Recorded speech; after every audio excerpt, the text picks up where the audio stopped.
National Assembly has a balance of 20 minutes to conclude its case.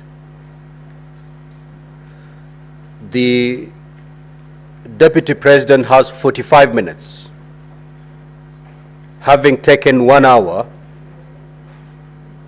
from the 3 hours that had been indicated to the Deputy President for today. Let us stick to the time so that we can be able to conclude this matter in good time today. Now, Honorable Senators, ladies and gentlemen, we will start with the clarifications sought from the first witness of the National Assembly, Honorable Mutuse. Thereafter, we will move to the second witness and conclude, and then we can now allow the National Assembly to call their third witness. Is Honorable Mutuse present? Good. Present, Mr. Speaker. You'll be noting the questions and the clarifications sought from the Honorable Senators. The Honorable Senator for Nandi. Thank you, Mr. Speaker. Just clarification, but since we had started yesterday with the word of the Lord, I want to leave to my brother Ekomas Mutuse through you. In Proverbs 12, verses 22, the Lord detests lying lips, but he delights in those who is telling the truth. So, Mheshimiwa Mutuse Ekomas, I leave you with that. My quick clarification, Chair, with your indulgence. One, by the time you are giving us that the wealth of the Deputy President was 5.2 billion Kenyan shillings that you allege has been acquired for the last 2 years, did you access the wealth declaration from EACC? Number one. Number two, under the NCIC Act and in Mudhama's case that the courts ruled, is shareholding part of the definition of the word incitement? Number three, in the matter of Kilifi Malindi Road, do you have any evidence to prove whether it is a private or a public road? And if it is either private or public, can you table the evidence or before the House? Number four, clarification on the issue of Justice Esther Maina. Are you telling us that since the Deputy President is the Deputy President of the Republic of Kenya, does he not have a right as a citizen of Kenya not to bring any complaint against any officer, including judicial officers?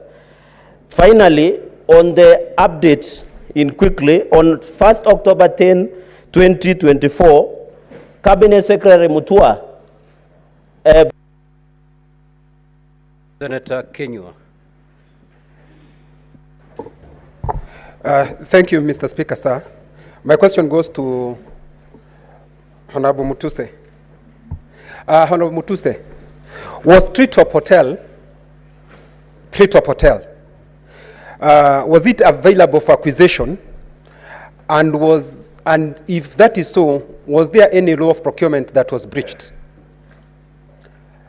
Second one, what is the age of these DP's sons? Thank you, Mr. Speaker. Senator Fatuma Dulo. Thank you, Mr. Speaker. My question first goes to the council on the side of the Deputy President. My question is on attack on the national security. And knowing that national intelligence, Mr. Speaker, is a critical organ of a government. And the attack by the Deputy President is a very serious one. And I've seen the video being played that what the current president said when he was the Deputy President is equal. And I heard also Deputy President saying, I have learned from my boss. Does that answer the question of gross misconduct on the part of attack on the security? Number two, the issue of disinheriting the widow. We've been told a lot of stories here, but I really want to know, because we are Africans, matters of widows are very critical. Have you thought of looking for the family of the late Gachagua, just to clarify so many questions that are lingering around that particular family? I thank you. Senator Beatrice Akinyi. If you're in the first round, honorable senators, allow others also to get an opportunity to seek clarifications. Thank you, Mr. Speaker, sir. My clarification is to the DP's team. On a video that was played yesterday at a relocation point in Nairobi County, I wanted clarification from the DP's team on whether their client is aware that county governments are distinct governments, and if so, Honorable Speaker, did the DP consult with the county government of Nairobi over the challenges of relocation at Kayole? And two, Honorable Speaker, there was a video that was played, either one or two, involving a speech at either rally by His Excellency the President of the Republic of Kenya. My question is, what was the essence of that video? And is it to show that two wrongs would make one right? Thank you. Senator Lelegwe. Thank you, Mr. Speaker. My clarification is to the witness of the National Assembly. Yesterday, during the cross-examination, the advocate of the Deputy President, you asserted that you have identified several companies which you have no issues and to which you did not attribute any misconduct in their dealings. Given this context, could you inform the necessity for including these companies in the present impeachment motion? Thank you. Senator Eddy.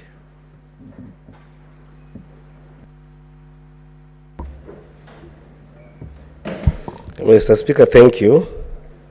I have one question for the witness in chief and one clarity question from the counsel for the Deputy President, and particularly Counsel Tom Masharia. So I'll start with the Honorable Mutuse. Honorable Mutuse, may you help this House understand whether all the companies that you indicated are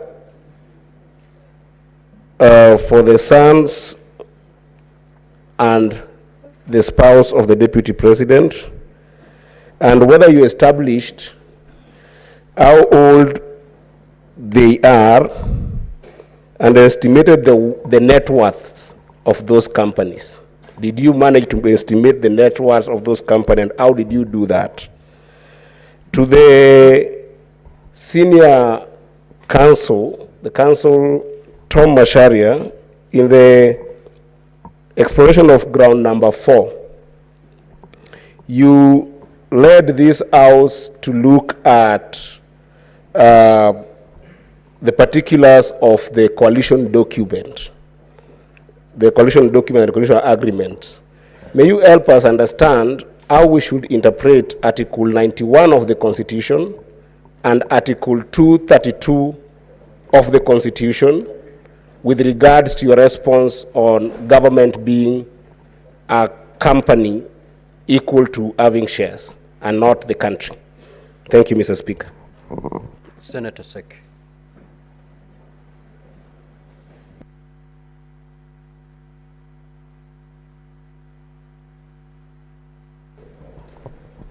Thank you, Honorable Speaker. The question also goes to Honorable Mutuse.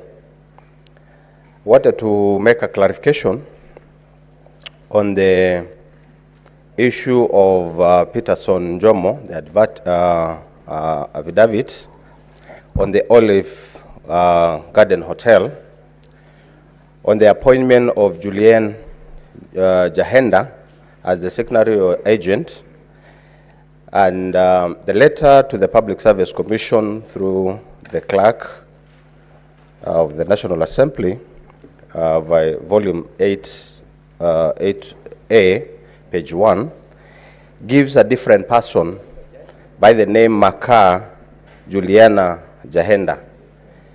Why do we have different names here? You need to clarify, because it has a different person altogether, two different people altogether. Second clarification is on the issue of the award of the tender on the proposed refurbishment of the DP's residence in Karen. Honorable Mutuse, the government, through the State House Controller, signed that contract, wanted to know what is the relationship of this contract with the DP, now that you're saying it has some issues. What's all about the contract and the company that did that refurbishment? We need to know what is the relationship and what is the malpractice that has.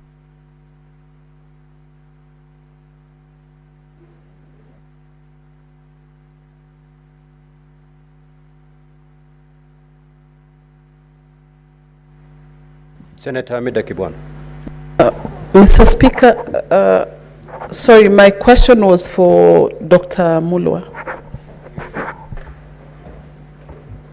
Senator Wakili Sige.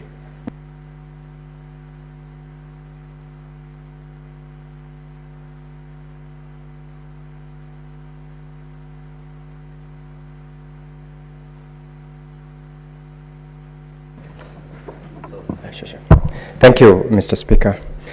I've got two questions. One to the Council for the Deputy President, and the other one, actually both for clarification by the Council for the Deputy President. Yesterday, in the course of your cross-examination, you took us to page 410 of Volume 3. This is with regard to the accusation where His Excellency the Deputy President divulged or accused the national intelligence of what you said. Now, my clarification from you, which I desire, is at that page 410, the evidence which you sought to juxtapose what the President did and what the Deputy President was accused of having done is with regards to one being in office and another one alleging that he's not been able to attend sessions where that complaint came from. Give us the correlation of the two. And secondly, I share the sentiments by all the senators who've sought to get from you an understanding about the coalition agreements.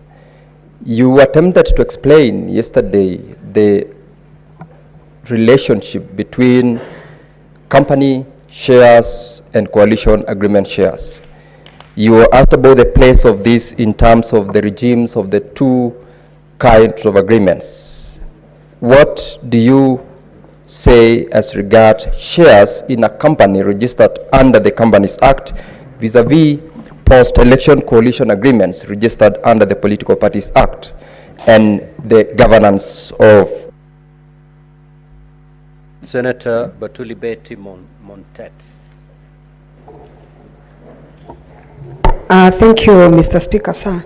Mr. Speaker, sir, I want to ask Honorable Mutuse, is there a minimum age of a client in a bank to get a loan of 700 million? Senator Essie Okenyuri. Sorry, Mr. Speaker, my question, I'm awaiting Dr. Andrew Mulwa. Senator Cheriot Aaron.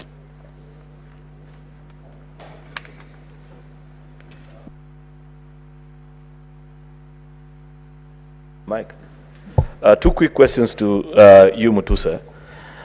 Is there any crime that a Kenyan will have committed if they have 20, 30, or even 40 companies?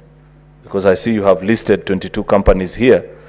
Is there any crime by just owning these companies you feel that the person you accuse has committed?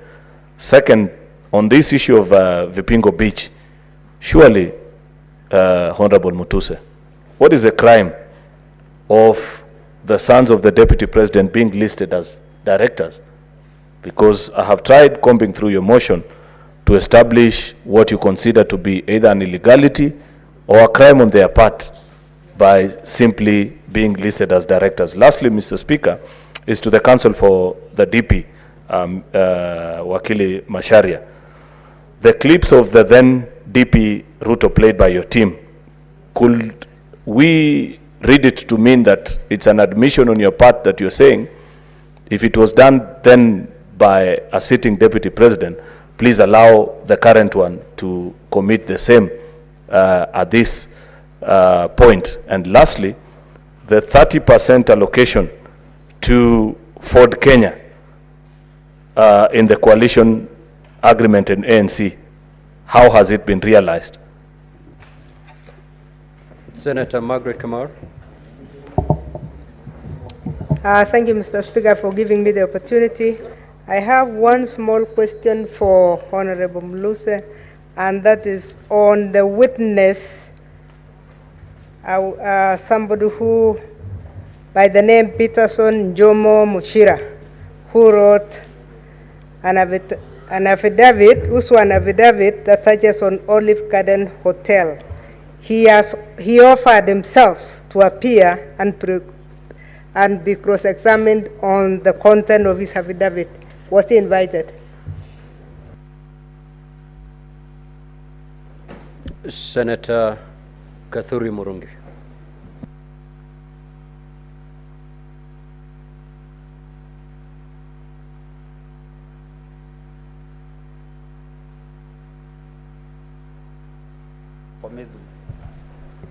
Thank you, Honorable Speaker. Mine are just very strict clarifications. Number one goes to Honorable Mutuse. Honorable Mutuse, in ground 7, you have seen that His Excellency, the Deputy President, has inexplicably amassed a humongous, these are very strong ones, property portfolio estimated at 5.2 billion. So my question is, this is within 2 years. I know for a fact that before an election, any eligible candidate clears himself or allows himself with the IBC before contesting. Therefore, for comparative analysis, do you have His Excellency the Deputy President's property or worth during the 2022, before the 2022 elections, so that now we can be able, as a jury, can be able to compare and see whether for 2 years, for sure, he has been able to amass this wealth. Number two, there is this property in Meru. Many Meru guys have called me to last night asking me whether there is evidence to show that this land is in Meru. The last one is to the councils of the Deputy President. There was a clip which was played here yesterday when the Deputy President made a press conference in Mombasa, immediately after the President did this in Nairobi, 2 different cities. Therefore, I did not get clarity from the councils about this, the question or the clip. So I was really requesting either one of them could be able to expound on that controversy between the 2 pressers in 2 different cities by the principal and the deputy principal of the Republic of Kenya. Thank you. Senator Okoit Omtata.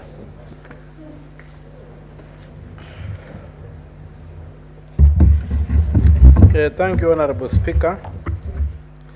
I have a question for the Honorable Mutuse. To whom does this motion belong? Because in most of your answers, you keep on saying we.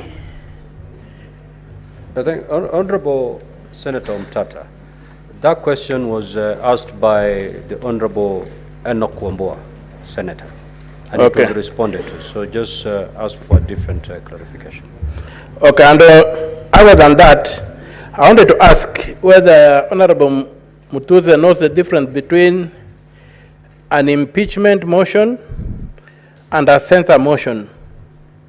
And if he does, where does he place his motion? Is it a censure motion or is it an impeachment motion? And what are the thresholds for each of those two motions, if he understands the difference? Thank you. Senator Chute.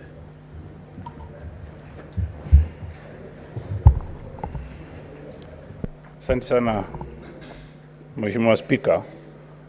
Mheshimiwa Mutuse, ulileta ushahidi hapa mbele ya Senate ukidai ya kuwa Deputy President ako na 5.2 billion. Wewe ni wakili. Na vile unaongea jana unaonekana wakili kwa wakili shupavu.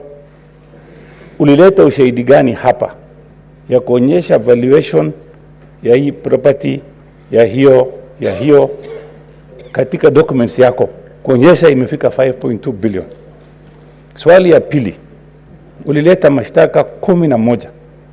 Vile unasimama huko leo unaona aibu kidogo kwamba ulilete porojo mingi na mambo mingi. Kama ukiwa wakili hujafikiria vizuri, sababu watu wa Marsabit wananiuliza hiyo mtu kweli ni wakili ama ni mtu amekombolewa kutoka huko. Hebu jibu ya swali tafadhali. Senator Beth Siango. Now, honorable senators, we are going to conduct ourselves in decorum. We are not in any way going to demean the witnesses. Ask your question, but stick to the rules of this House. Senator Beth Siango. Thank you, Mr. Speaker, for giving me this chance.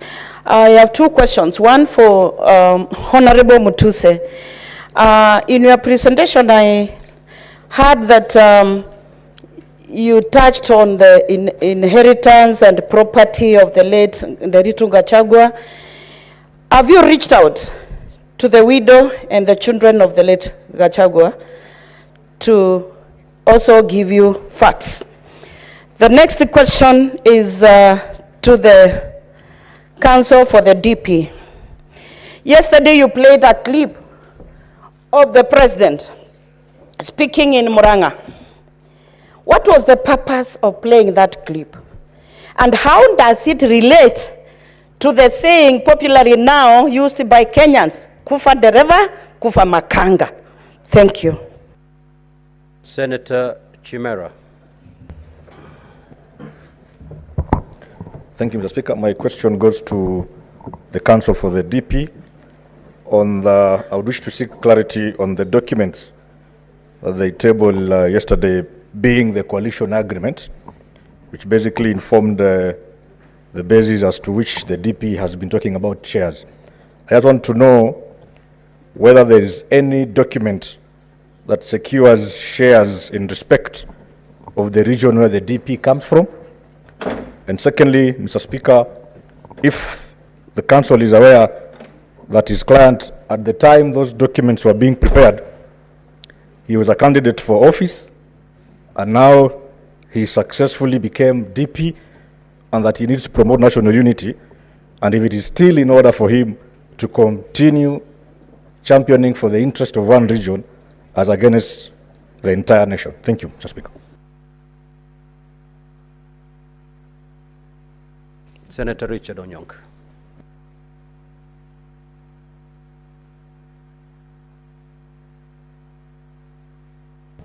Thank you, Mr. Speaker.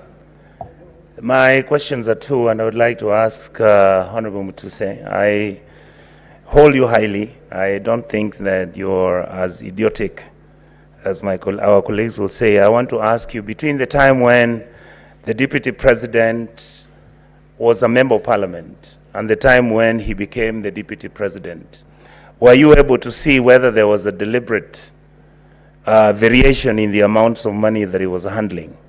Did you see whether the money that he was handling as a member of parliament, for example, changed then to the money that you brought in, where you're saying that there is some money laundering taking place. Were you able, or are you able to show that distinction in order for you to make your case? The second question I wanted to ask you again on the same issue. When you are trying to find out whether there is money laundering on any transaction, and I know chances are you did not have the technical expertise and maybe an investigative agency to help you, but did you by any chance find out money moving from anywhere, either through His Excellency the Deputy President's private accounts or any money that was being borrowed? Because I know that one property you've mentioned that it was a loan, but all these other properties that you allege that the Deputy President had purchased, did you link that from money coming from some place or money coming from some illicit, like you say? Because I don't see that evidence on the table. And finally, I want to ask you again, Mr. Speaker, that if you look at the issue of the will of Mr. Gachagua, that is the former governor, did you by any chance get a way to ask either through the wife, the children, whether there was a meeting that took place where they were involved, or whether they were unhappy or happy with the transactions which were taking place? Because there isn't any evidence whatsoever of, for example, the wife complaining or the children complaining. Did you get anything like that which is substantive? Thank you, Mr. Speaker. Senator Mutinda Tabit.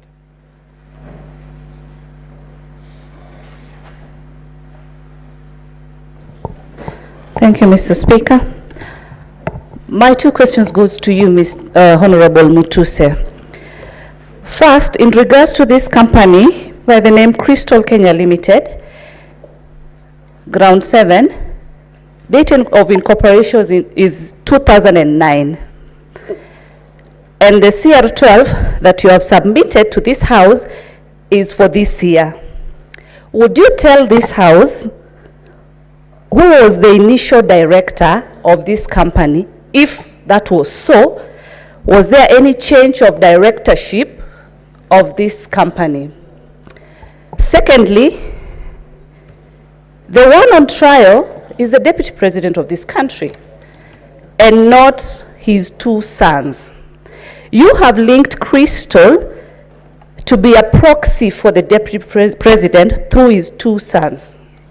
Would you tell this house if you have any evidence that shows that money was wired from Crystal Limited to the account or to any company linked to the Deputy President? Senator Shakil Abdallah.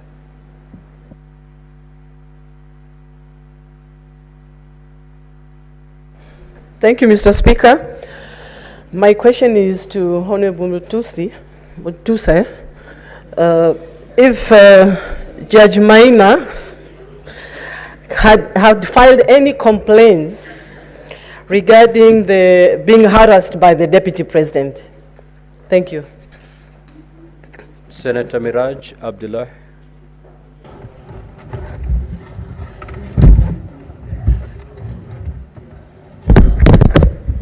Thank you, Mr. Speaker. My question goes to Mr. Mutuse, sorry.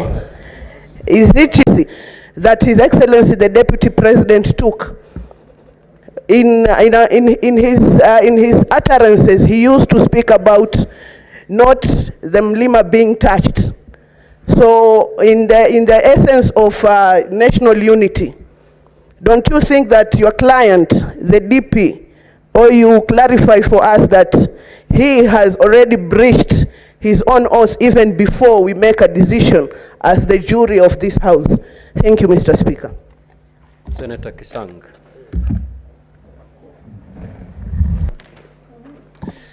Thank you, Honorable Speaker.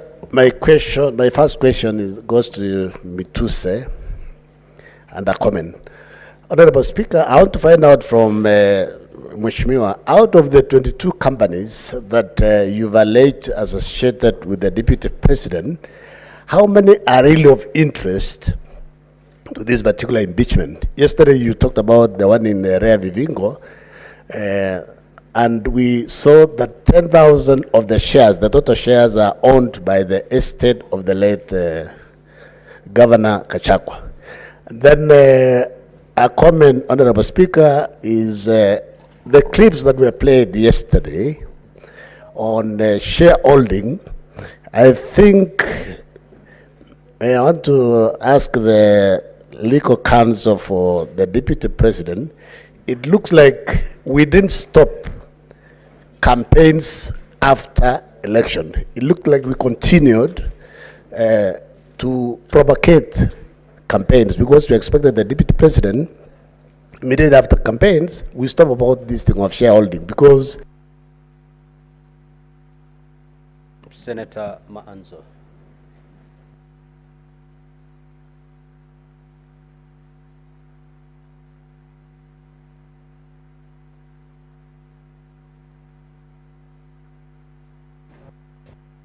Thank you, Mr. Speaker. Mr. Speaker, this would have gone to Governor Orengo, but since he said the clients, the National Assembly had given him instructions, I would like them to tell me what is the relevance of the verse they read yesterday. And also, on the floor of the National Assembly, they read a verse that when bad leaders rule, badness increases in a country. And when good leaders rule, goodness increases in a country. Finally, what is the maximum number of companies can an individual participate in under the law? I thank you, Mr. Speaker. Honorable Mutuse, you may now proceed to respond. You have exactly 10 minutes to do that. Thank you, Mr. Speaker and honorable senators, for this opportunity. I have, from the questions that have come across, there are many that relate to the companies, and with your indulgence, allow me to start from there. Senator Cheriot, Senator from Marakwet, and several senators have asked why I listed 21 companies and why I said I did not have an interest in some of them. Number one, I think it is important for us to understand the context within which we are operating. I am not an investigator. And the law under Article 94, Article 95 does not make a member of Parliament, the National Assembly or Senate, an investigator. What I'm required to do is to establish a prima facie case, to establish that what is happening is outside the requirements of the law. And having been in this country and with a lot of enthusiasm in matters governance, I also know that this Senate has had opportunity to consider the impeachment of the late Nderito Gachagua. And in that impeachment, because this is a house of record, you will realize that most of the companies that I've listed were also complained about by the County Assembly of Nyeri during the impeachment of Governor Nderito Gachagua. And the complaint was specifically that there was a brother to the late governor, and the brother is one Rigathi Gachagua, who was doing all the business in Nyeri County. And from that basis, therefore, I needed to expound to find out what these companies that had been complained about during that impeachment, what these companies that had been complained about in the Esther Minor decision in terms of money laundering had to do with the Deputy President and the things that I'm alleging against him. And it is on that basis that I listed these companies. I want to invite members of this Senate to also know that in doing this, it is not just about the direct evidence. It is also about the circumstantial evidence. It's also about the circumstances that led to where we are. That there are companies that were complained about doing business in Nyeri County. It came to this Senate. That the same companies were complained about doing money laundering, and a decision of the High Court by Justice Maina has been tabled before you.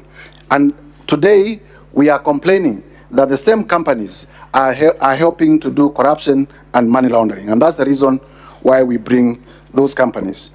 Please notice that in an impeachment, because I've been asked about threshold, and I know you know about it, my work here is not to prove criminal liability. it is not to prove beyond reasonable doubt. My work here is not to prove civil liability, but to show political responsibility. And I have been able to do that.